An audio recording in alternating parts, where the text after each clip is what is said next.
ಬಾಗಲಕೋಟೆ ಶಿವಾಜಿ ಮೆರವಣಿಗೆ ಗದ್ದಲ ಪ್ರಕರಣಕ್ಕೆ ಸಂಬಂಧಪಟ್ಟ ಹಾಗೆ ಪ್ರಮೋದ್ ಮುತಾಲಿಕ್ ಬಾಗಲಕೋಟೆಗೆ ಪ್ರವೇಶ ನಿರ್ಬಂಧಿಸಲಾಗಿದೆ. ಶಾಂತಿ ಕದಡುವ ಸಾಧ್ಯತೆ ಹಿನ್ನೆಲೆ ಪ್ರವೇಶ ನಿರ್ಬಂಧ.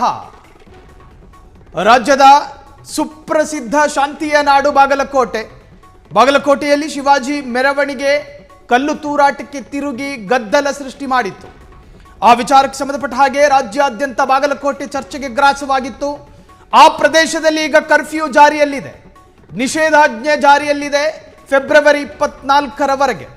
ಇಂತಹ ಸಂದರ್ಭದಲ್ಲಿ ಕೆಲ ವಿವಾದಿತ ವ್ಯಕ್ತಿಗಳು ಬಾಗಲಕೋಟೆಗೆ ಪ್ರವೇಶ ಮಾಡಕೂಡದು. ಕಾರಣ, ಪ್ರವೇಶ ಮಾಡಿದ್ರೆ ಅವರು ಪ್ರಚೋದನಾತ್ಮಕವಾದ ಭಾಷಣ ಮಾಡ್ತಾರೆ, ತರುಣರ ಕರ್ಣಗಳಿಗೆ ಬಿಸಿ ಅಕ್ಷರಗಳನ್ನು ಝಳಪಿಸಿ ಅವರನ್ನು ಉದ್ರಿಕ್ತರನ್ನಾಗಿ ಮಾಡ್ತಾರೆ.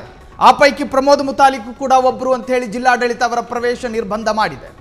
ಒಂದೆರಡು ದಿವಸಗಳ ಕಾಲ ಅಲ್ಲ ನಿರ್ಬಂಧ, ಬರೋಬ್ಬರಿ 1 ತಿಂಗಳ ಕಾಲ ಬಾಗಲಕೋಟೆಗೆ ಹೋಗೋದು ಬಿಡಿ, ಆ ಕಡೆ ತಲೆ ಎತ್ತಿಯೂ ಮಲಗಬಾರದು. ಕಾರಣ, ಅಲ್ಲಿನ ಯುವ ಪಡೆಯನ್ನ ಉದ್ರಿಕ್ತರನ್ನಾಗಿಸ್ತಾರೆ ಎನ್ನುವಂತಹ ಕಾರಣ. ಶಾಂತಿ ಕದಡೋ ಸಾಧ್ಯತೆಗಳಿದೆ. ಗಲಭೆ ಪೀಡಿತ ಪ್ರದೇಶಗಳಲ್ಲಿ ಸಾಂತ್ವನ ಕೊಡುವ ಸ್ವಾಮೀಜಿಗಳ ಭಾಷಣ ಬೇಕೇ ಹೊರತಾಗಿ ಬಾಯಿಗೆ ಬಂದ ಹಾಗೆ ಮಾತನಾಡುವ ಕೆಲ ಸ್ವಯಘೋಷಿತ ಅಥವಾ ಸ್ವಯಂ ಘೋಷಿತ ಭಾಷಣಕಾರರ ಭಾಷಣಗಳಲ್ಲ. ಕೋಪಗೊಂಡ ಮನಸ್ಸುಗಳು ತಣಿಸುವಂತಹ ಮಾತುಗಳು ಇರಬೇಕು ಬಾಗಲಕೋಟೆಯಲ್ಲಿ. ಬದಲಾಗಿ ಕಾದ ಕುಲುಮೆಗೆ ಮತ್ತಷ್ಟು ಬಿಸಿ ನೆತ್ತರವನ್ನು ಚೆಲ್ಲುವವರಲ್ಲ.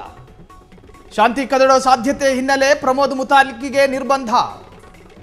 ಪ್ರಚೋದನಕಾರಿ ಭಾಷಣದ ಸಾಧ್ಯತೆ, ಅಲ್ಲಿನ ಜಿಲ್ಲಾಡಳಿತ ಅವರನ್ನ ನಿರ್ಬಂಧಿಸಿದೆ. ಕೇವಲ ಪ್ರಮೋದ್ ಮುತಾಲಿಕ್ ಮಾತ್ರ ಅಲ್ಲ, ಆ ಸಾಲಲ್ಲಿ ಪುನೀತ್ ಕೆರೆಹಳ್ಳಿ, ಹೀಗೆ ಒಂದಷ್ಟು ನಾಯಕರು ಬರ್ತಾರೆ.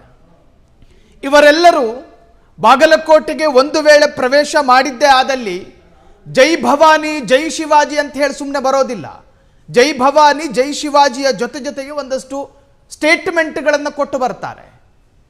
ಅತಿ ದುರ್ಬಲ ಯುವ ಮನಸ್ಸುಗಳು ಅದರಿಂದ ಉದ್ರಿಕ್ತರಾಗಿ ಬೇರೆಯೇ ತಿರುವನ್ನು ಪಡೆದುಕೊಳ್ಬಹುದು ಅನ್ನೋ ಸಾಧ್ಯತೆಗಳಿದ್ದಾವೆ. ಜಿಲ್ಲಾಡಳಿತ ಸುಮ್ಮನೆ ಈ ತರಹದೊಂದು ನಿರ್ಧಾರಕ್ಕೆ ಬರೋದಿಲ್ಲ. ಸ್ಥಳೀಯ ಗುಪ್ತಚರ ಇಲಾಖೆಯ ಮಾಹಿತಿಯನ್ನು ಕೂಡ ಸಂಗ್ರಹ ಮಾಡ್ತಾರೆ. ಪ್ರಮೋದ್ ಮುತಾಲಿಕ್ ಬಂದು ಏನು ಮಾತನಾಡಬಹುದು, ಮಾನವಿ ಕೆಲವೊಂದು ವೇದವಾಕ್ಯಗಳನ್ನು ಹೇಳಿ ಹೋಗಿದ್ರು ಏನು ತೊಂದರೆ ಆಗೋದಿಲ್ಲ. ಅದರಲ್ಲಿ ಹೇಳೋದೇ ಬೇರೆ.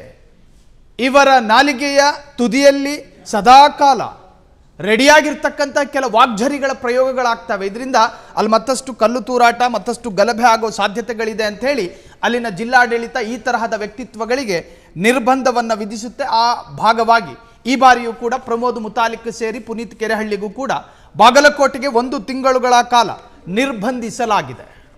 ಕ್ಷಣ ಕ್ಷಣದ ಸುದ್ದಿಗಳಿಗಾಗಿ ಫ್ರೀಡಂ ಟಿವಿ ಸಬ್ಸ್ಕ್ರೈಬ್ ಮಾಡಿ, ಲೈಕ್ ಮಾಡಿ ಹಾಗೂ ಫಾಲೋ ಮಾಡಿ. ಹೊಸ ಸುದ್ದಿಗಳ ನೋಟಿಫಿಕೇಶನ್ಗಾಗಿ ಬೆಲ್ ಐಕಾನ್ ಮೇಲೆ ಕ್ಲಿಕ್ ಮಾಡಿ.